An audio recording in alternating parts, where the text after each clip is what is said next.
intimidation is a concern heading into the 2020 election, and it's important to be able to recognize when it's happening and what to do about it. Our Verify team explains how to spot voter intimidation both in person and online.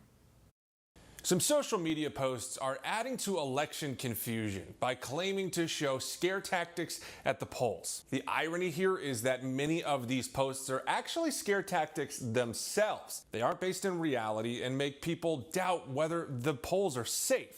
Let's look at past examples. In the 2018 midterm elections, these claims started going viral. This claim that Antifa or other groups were conducting a 29-location push to intimidate voters never happened.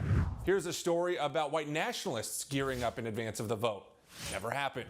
There were even claims that ICE would be patrolling voting locations. Never happened. See the pattern here? All these claims came out just hours before voters cast their ballots in 2018, but none of them actually happened. Now, this doesn't mean voter intimidation isn't real.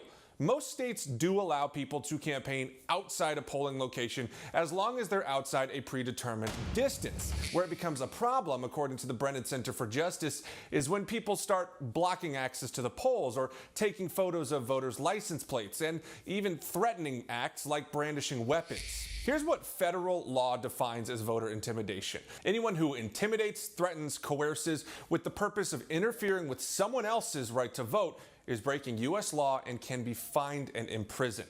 And this applies to any election in any state.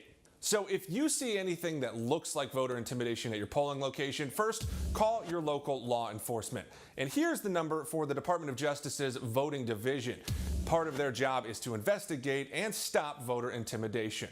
Folks, if you see any posts like these that you want us to look at leading up to this election, send them our way. With your Verify, I'm Jason Puckett.